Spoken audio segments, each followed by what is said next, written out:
The alarm bells rang through the bridge of the UES Liberty as Commander Jake Martinez rushed to his command chair.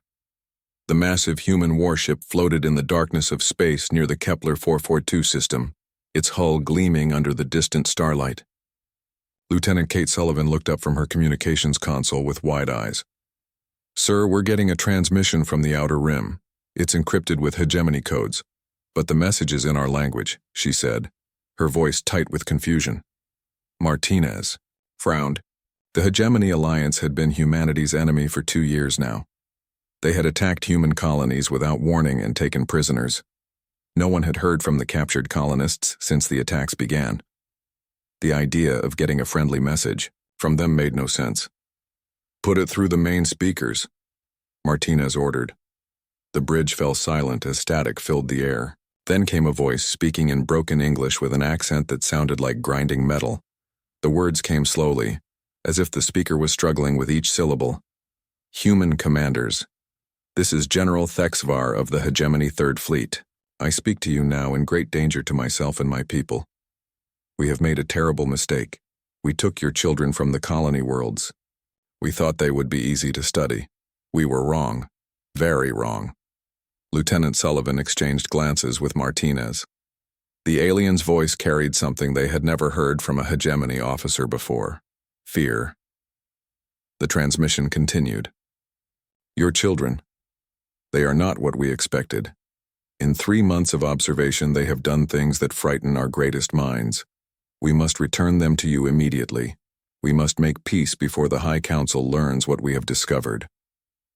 Dr. Alex Chen, the ship's head scientist, stood up from his workstation. He was a thin man with graying hair who had spent years studying alien behavior. "Commander, I need to analyze this transmission. Something about the vocal stress patterns suggests genuine terror. Your species is dangerous in ways we did not understand." General Thexvar's voice crackled through the speakers. "We captured 847 of your young ones from 6 different colony worlds. We brought them to our research stations to learn about human weakness. Instead, we learned about human strength. Strength that could destroy us all." The bridge crew listened in stunned silence. Jake Martinez had commanded ships for 15 years, but he had never heard an enemy leader beg for mercy like this. "I am sending you the coordinates of all facilities where your children are held. I am also sending you our military positions and defense codes. This is not a trick. This is desperation. Your children must be returned before other hegemony leaders discover what they can do, before they realize what adult humans might be capable of." The transmission cut to static, then went silent. The bridge remained quiet for several long seconds before Lieutenant Sullivan spoke up. "Sir, I'm reading massive data packets attached to that transmission. Military intelligence, facility locations, prisoner records. This is everything we've been trying to get for 2 years." Admiral Lisa Brooks' voice came through the intercom from her ready room. "Martinez, bring that data to my office immediately and get Dr. Chen's analysis as soon as possible." 20 minutes later, Martinez sat across from Admiral Brooks in her private office. The older lady had commanded human space forces for a decade, and her stern face showed the weight of countless difficult decisions. Dr. Chen stood beside a wall display showing the transmitted data.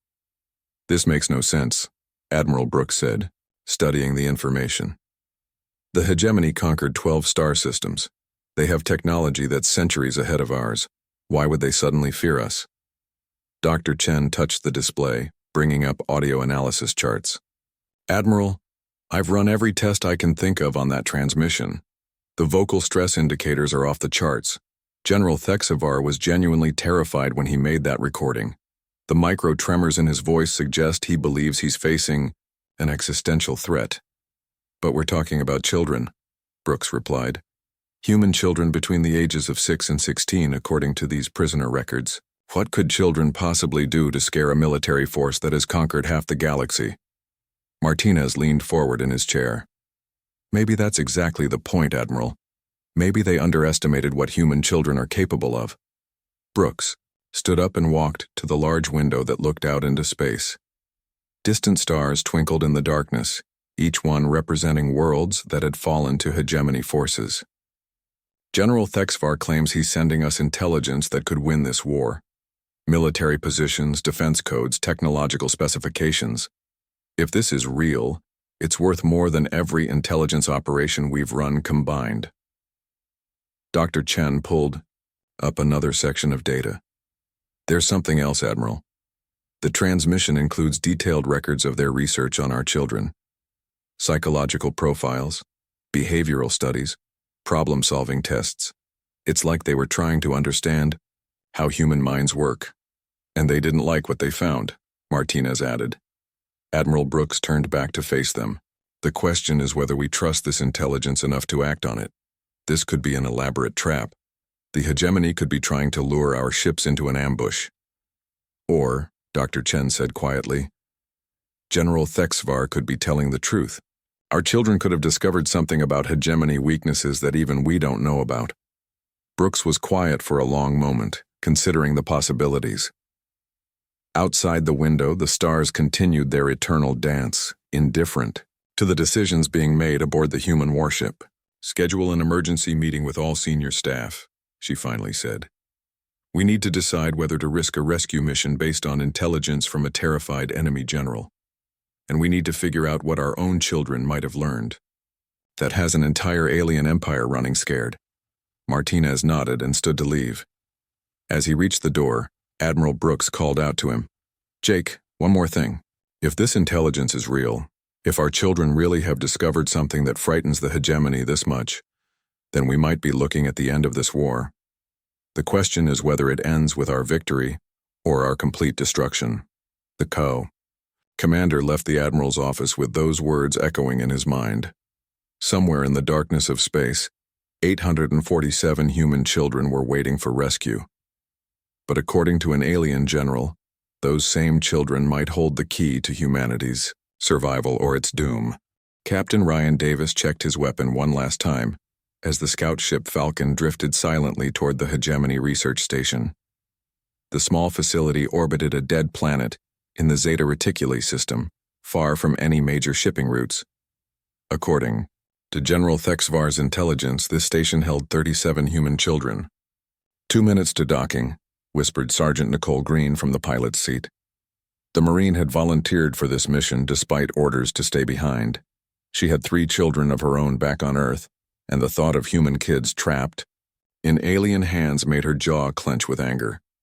Ben Parker sat at the communications console, monitoring alien radio chatter. The young specialist had learned to speak basic hegemony languages during his intelligence training. So far, the station seemed quiet. Too quiet. Something's wrong, Parker said softly. I'm not picking up normal security communications. Usually, these stations have regular check-ins every 15 minutes. I haven't heard anything in over an hour. Davis frowned. After 20 years of military service, he had learned to trust his instincts. This felt like a trap. But the coordinates matched General Thexvar's data perfectly, and long-range scans showed human life signs inside the station. The Falcon's hull scraped against the station's docking port with a soft metallic sound. Kainchi powered down the engines while Parker activated their signal jammers. They had maybe 30 minutes before the station's computer system would notice the disruption and sound an alarm. Davis led the way through the airlock, his rifle ready. The station's corridors were dimly lit and strangely quiet. Emergency lighting cast red shadows on the walls, and the air smelled of recycled oxygen and cleaning chemicals. They moved carefully through the facility, following the blueprints that General Thexvar had provided. The detention area was supposed to be on level 3, past the main research labs. As they walked, Davis noticed something odd. The security doors were all unlocked. The guard stations were empty. Captain, Green whispered, pointing to a wall panel. Look at this. Davis examined the control panel. Someone had rewired the security system. The work was crude but effective. All the internal sensors had been disabled, and the door locks had been overridden. Who did this? Parker asked, studying the modified wiring. I don't think it was the aliens, Davis replied. The repair work looked human, but that was impossible. The prisoners were children, not trained saboteurs. They reached the detention level and found more surprises. The holding cells were clean and comfortable, more like dormitory rooms than prison cells. Each room had beds, desks, and even entertainment systems. This didn't look like a place where prisoners were being tortured. The first cell they checked was empty, but signs of recent occupation were everywhere. Books were scattered on the desk, and someone had been drawing diagrams on the walls. Davis looked closer at the drawings and felt his blood run cold. The diagrams showed detailed schematics of the research station. Every corridor, every room, every security system was mapped out with precise accuracy. Someone had been studying this place very carefully. "Captain, over here," Green called from the next cell. This room was also empty, but the walls were covered with what looked like alien writing. Parker studied the symbols and shook his head. "This isn't hegemony script, it's something else entirely." Davis was about to respond when they heard voices coming from deeper in the detention area. Human voices, children's voices. They followed the sound and found themselves at the entrance to what should have been the maximum security wing. The heavy blast doors stood wide open. Inside, they could hear children talking in normal conversational tones, as if they were discussing homework instead of being trapped on an alien research station. Davis led his team through the doorway and stopped short. 37 human children, ranging in age from about 6 to 16, were gathered in what had once been a secure briefing room. They had turned the space into a makeshift classroom, complete with charts and diagrams covering every available wall surface. The children looked up as the rescue team entered. Instead of relief or fear, their faces showed mild curiosity. An 8-year-old girl with blonde hair stepped forward. "Are you the rescue team?" she asked calmly. "We've been expecting you for about 3 days now." Davis lowered his weapon, completely confused. "Expecting us? How did you know we were coming?" A 12-year-old boy named Marcus Johnson answered. "We intercepted the communications between your ship and Admiral Brooks. The alien security system has been compromised for weeks. We've been monitoring all their transmissions." Green looked around the room at the charts on the walls. They showed star maps, ship configurations, and what looked like battle plans. "What is all this?" "Research," said a 10-year-old girl named Sophie Adams. "We've been studying our captors, learning about their technology, their military structure, their psychological profiles. Did you know that hegemony officers have a critical weakness in their command hierarchy? They can't make independent decisions without approval from their superiors." Davis felt like he was in a dream. These children were talking like experienced intelligence officers. "How long have you been planning this?" "Planning what?" Marcus asked. "Your escape." The children exchanged glances and smiled. "Captain," said Emma Clark, the 8-year-old who had first spoken, "we weren't planning to escape. We were planning to take control of this entire research network and use it against them." Parker's jaw dropped. "Take control? You're just kids." Sophie Adams walked over to a control panel that had been completely rewired. "We've had access to their computer systems for 2 months. We know the locations of every hegemony facility in this sector. We know their patrol schedules, their supply routes, and their defense strategies. The aliens have been studying us," Marcus added. "But we've been studying them too, and we're better at it than they are." Davis sat down heavily in a nearby chair. This was not what he had expected to find. These children had not been broken by their captivity. They had turned it into an opportunity to gather intelligence that could change the entire war. "There's something else you should know," Emma said, her young voice serious. "The reason General Thexvar is so scared isn't because of what we've done here. It's because of what we've learned about ourselves, about what humans can do when we're threatened." Green leaned forward. "What do you mean?" "We mean," Sophie replied, "that every assumption the hegemony made about human weakness was wrong, and now they're beginning to understand what human strength really looks like." Davis looked around the room at the 37 children who had somehow turned their prison into an intelligence-gathering operation. He was beginning to understand why an alien general was desperate enough to betray his own people. These weren't just children anymore. They were something the galaxy had never seen before. Colonel Amy Roberts stared at the rescued children gathered in the main briefing room aboard the UES Liberty. For 3 hours, she had been listening to their debriefing, and each new piece of information made her more uncomfortable. These children spoke like veteran intelligence officers, not traumatized prisoners. Emma, can you repeat what you told me about the guard rotations? Roberts asked the 8-year-old girl sitting calmly at the conference table. Emma Clark looked up from the notebook where she had been sketching alien ship designs from memory. The hegemony uses a 3-shift system with overlapping security protocols. But there's a gap every 47 minutes when the shift changes happen. The guards have to report to their supervisors in person, which leaves sections of the facility unmonitored for exactly 12 minutes. Colonel Roberts wrote this down, then looked at 12-year-old Marcus Johnson. And you said you mapped their entire communication network? Marcus nodded. Not just this station. We gained access to their primary data hub 3 weeks ago. We know the location of every major hegemony military base in 7 star systems. We also have their fleet positions, supply schedules, and troop movements for the next 6 months. Dr. Elizabeth Hayes, the child psychologist who had been brought in to assess the rescued children, leaned forward with concern. Marcus, when you say you gained access, what exactly do you mean? We convinced Guard Captain Zeftal to give us computer access, 10-year-old Sophie Adams answered. He thought we were just playing games. Humans are supposed to be primitive, so he didn't think we could understand their technology. How did you convince him? Dr. Hayes asked. Sophie smiled. We told him that human children learn by playing with electronic devices. We said it would keep us quiet and happy. He believed us because it fit what their psychologist had told them about human behavior. Colonel Roberts felt a chill run down her spine. You manipulated an alien officer into giving you access to classified military systems? It wasn't hard, Emma said, still drawing in her notebook. Captain Zeftal has 3 offspring of his own. When we started crying and acting scared, his parental instincts kicked in. Hegemony psychology is actually pretty simple once you understand their basic emotional responses. Dr. Hayes looked troubled. Children, do you understand that what you're describing isn't normal behavior?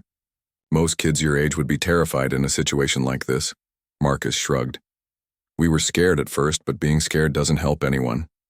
So we decided to do something useful instead. We organized ourselves, Sophie added. The older kids taught the younger ones about electronics and computer systems. The younger kids were better at getting the guards to trust them. Everyone had a job. Colonel Roberts pulled up a holographic display showing the intelligence data that the Yao children had gathered. The information was more detailed than anything human military intelligence had managed to collect in 2 years of war. This data shows hegemony ship designs, weapons capabilities, and defensive weaknesses that we never knew existed, she said. How did you learn all of this? We watched, Emma replied simply. We listened, we asked questions. The guards thought we were just curious children, so they answered us. They never realized we were gathering intelligence. Commander Jake Martinez entered the briefing room looking grim. Colonel, we just received another transmission from General Thexvar. He's requesting immediate communication with our command. Staff. Roberts nodded. Put him through to the main display. The holographic projector activated, showing the image of General Thexvar. The alien commander looked even more frightened than he had in his first message. His normally composed demeanor had cracked, and his hands shook as he spoke. Human commanders, you must listen to me carefully. Your children have been returned to you, but the damage is already done. My scientists have completed their analysis of human behavior, and the results are catastrophic for my people. Admiral Lisa Brooks appeared on screen from her command ship. General, explain what you mean by catastrophic. Your children demonstrated abilities that we thought were impossible, Thexvar replied. In 3 months, they accomplished what our best intelligence operatives take years to achieve. They infiltrated our systems, gained our trust, and gathered military secrets while appearing to be harmless prisoners. Dr. Hayes leaned closer to the display. General, they're just children. They were trying to survive in a difficult situation. The alien general's expression grew more desperate. Doctor, you do not understand. These children did not simply survive, they turned captivity into opportunity. They transformed weakness into strength. If human children can accomplish this, what are adult humans capable of? Colonel Roberts felt the pieces of a larger puzzle falling into place. You're not just afraid of what our children did. You're afraid of what it means about our entire species. Exactly, Thexvar confirmed. For 2 years, we have been fighting humans based on our understanding of your psychology. We believed you were a young species that could be easily conquered. We thought capturing your offspring would break your will to fight. Admiral Brooks appeared thoughtful. But instead you learned something that changed your entire assessment of humanity. Your children taught us that humans become more dangerous when threatened, not less dangerous, the general continued. Every other species we have conquered became weaker under pressure. Humans become stronger, more creative, more determined. Marcus. Johnson spoke up from his seat at the conference table. General Thexvar, we know you've been monitoring this conversation.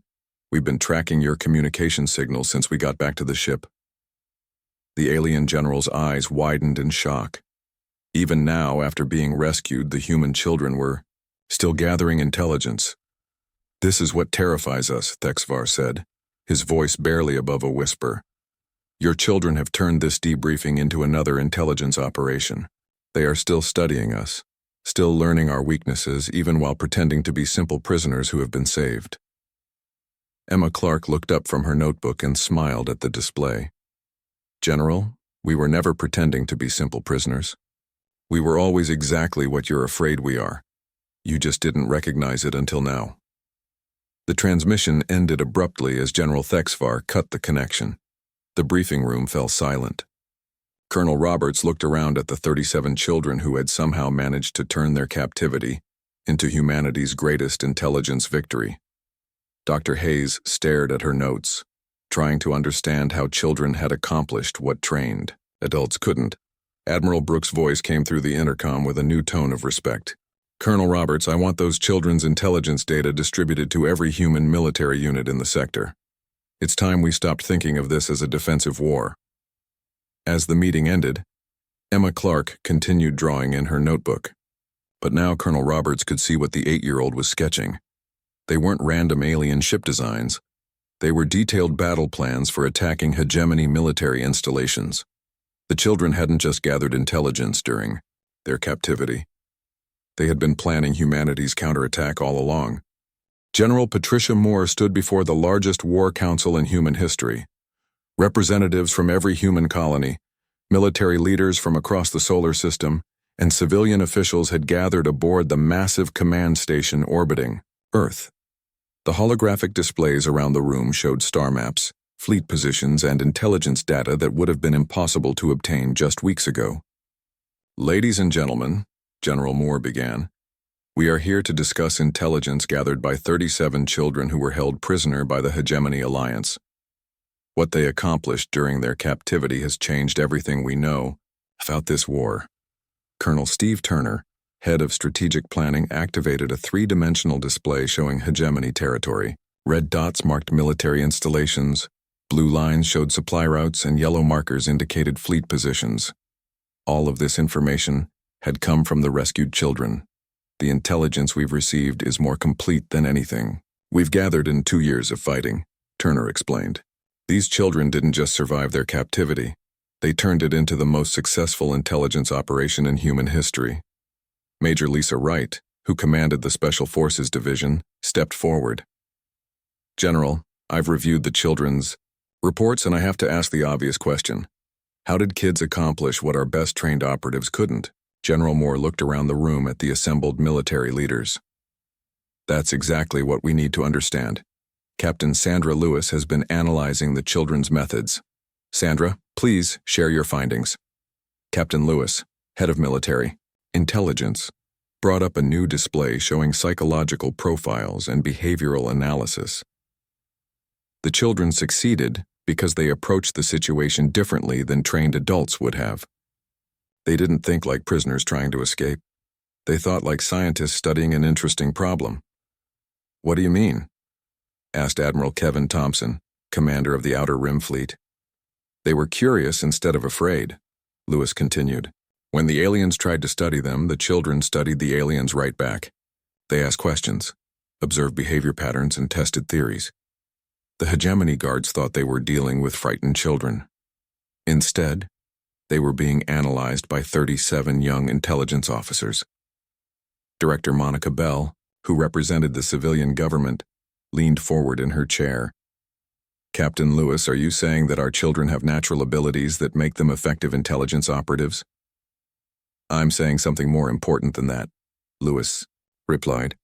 I'm saying that what these children did reveals something fundamental about human nature that we never fully understood ourselves.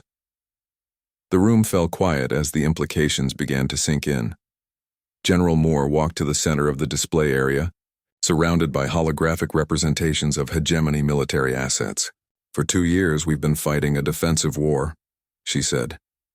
We've been reacting to hegemony attacks, trying to protect our colonies, hoping to survive long enough to find a diplomatic solution. But the intelligence these children gathered has shown us that we've been thinking about this war all wrong. Colonel Turner activated a new display showing comparative military strength. Based on the children's intelligence, we now know that the hegemony has been overestimating their own capabilities and underestimating ours. They conquered other species by using fear and overwhelming force. But humans respond to threat differently than any species they've encountered before. How so? Asked General Robert Hayes, commander of the Earth Defense Fleet. Major Wright answered. Every other species the hegemony conquered became more compliant under pressure. They submitted when faced with superior force. Humans become more creative, more determined, and more dangerous when threatened. Captain Lewis brought up footage from the alien research station showing the children at work. Look at this carefully. These children weren't trying to please their captors or avoid punishment. They were actively working to turn the situation to their advantage. This is the key difference that the hegemony never understood. Director Bell studied the footage with fascination. They're not acting like victims at all. They're acting like conquerors, General Moore finished. And that's exactly what terrified General Thexvar.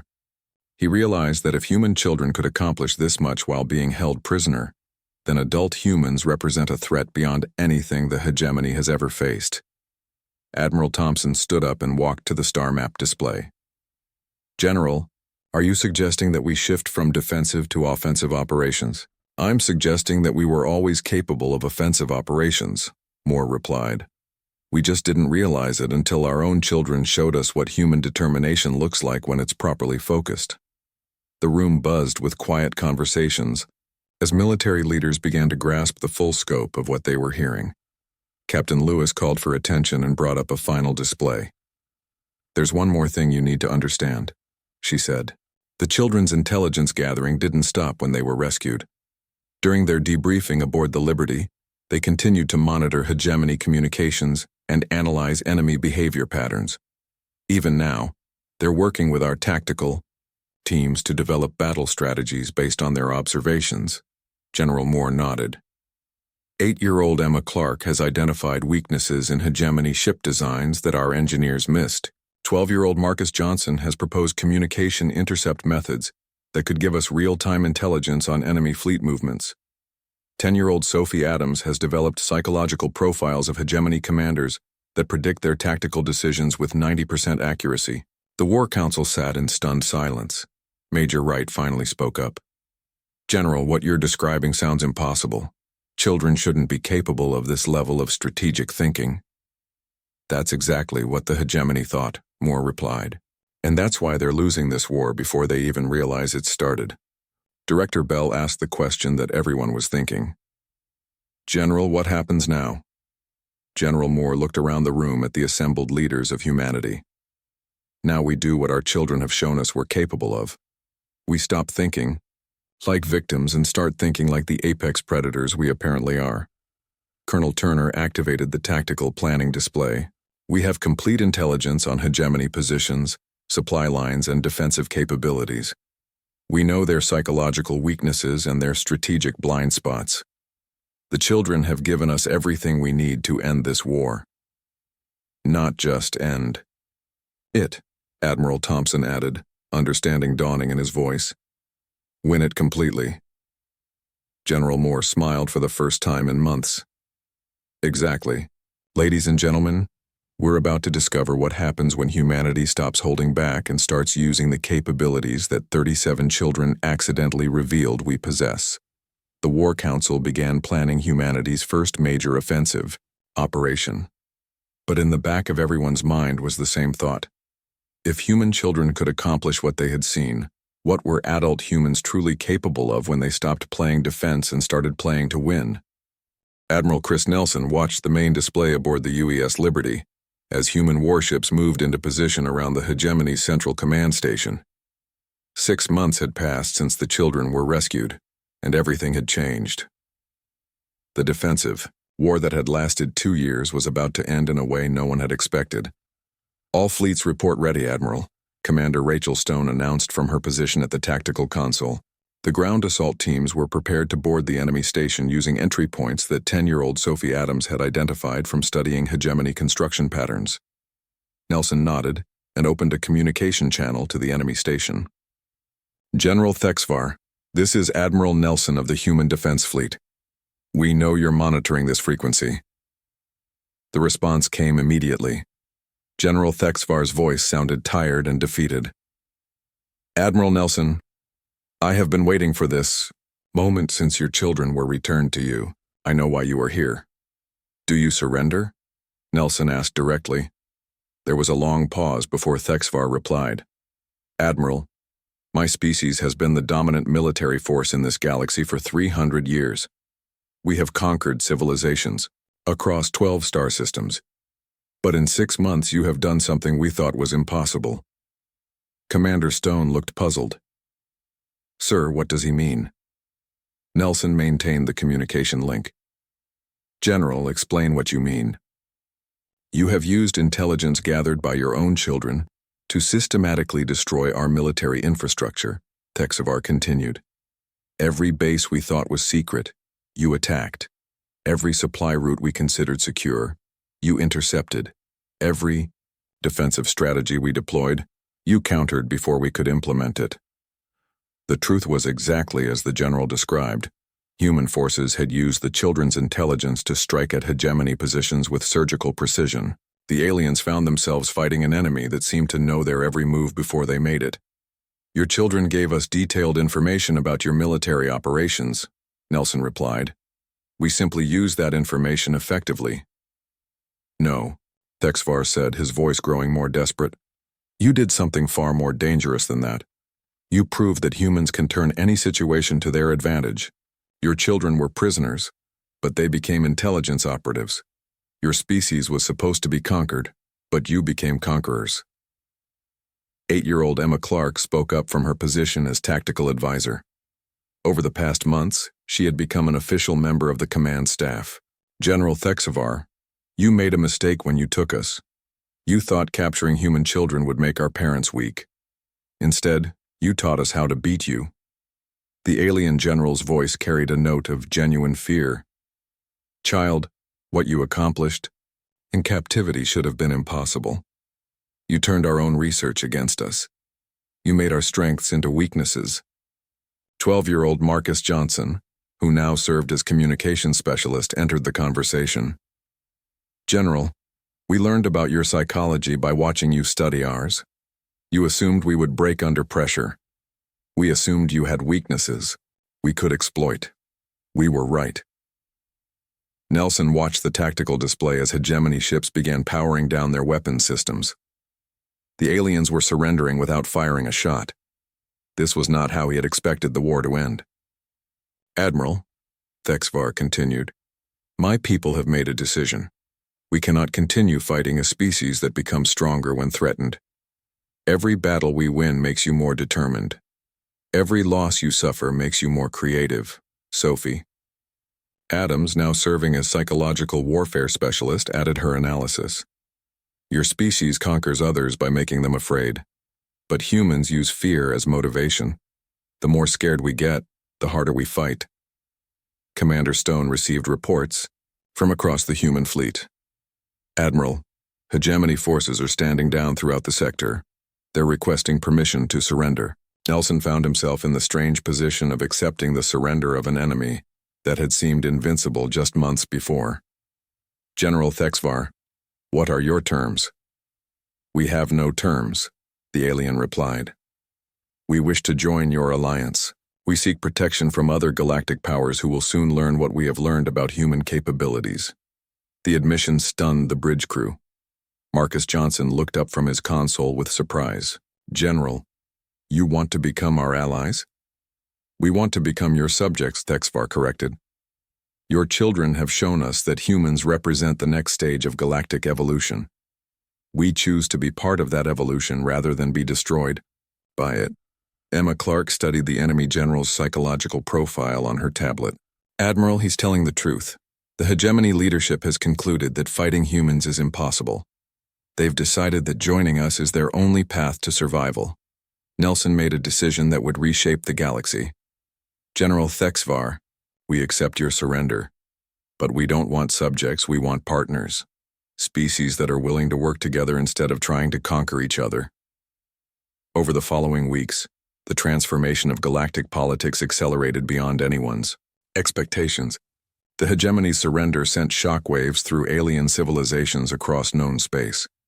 The species that had seemed unstoppable had been defeated not by superior technology or overwhelming force, but by the intelligence gathered by human children. Director Paul Garcia established the Human Development Initiative to study and enhance the capabilities that the children had revealed. Emma Clark, Marcus Johnson, Sophie Adams, and their fellow former prisoners became the first students in a new program designed to understand human potential. But the most significant change was philosophical. Humanity had discovered that they were not a young species struggling to survive in a hostile galaxy. They were apex predators who had simply never been properly threatened before. General Thexvar's final transmission to Admiral Nelson summarized the transformation perfectly. Admiral, when we captured your children, we thought we were taking hostages. Instead, we were creating the strategists who would defeat us. Your species has a saying about not poking sleeping bears. We have learned that humans are not bears. You are something far more dangerous. You are a species that gets stronger every time someone tries to break you. The war was over, but humanity's rise as the galaxy's dominant power had only just begun. The children who had been stolen from their homes had accidentally engineered the transformation of their entire species, from defenders to conquerors. Emma Clark, now 9 years old and serving as humanity's youngest strategic advisor, put it simply in her final report. We didn't beat the hegemony by being stronger than them. We beat them by being more human than they expected. Turns out, that was enough. The galaxy would never be the same. And it all started with 37 children, who refused to be victims,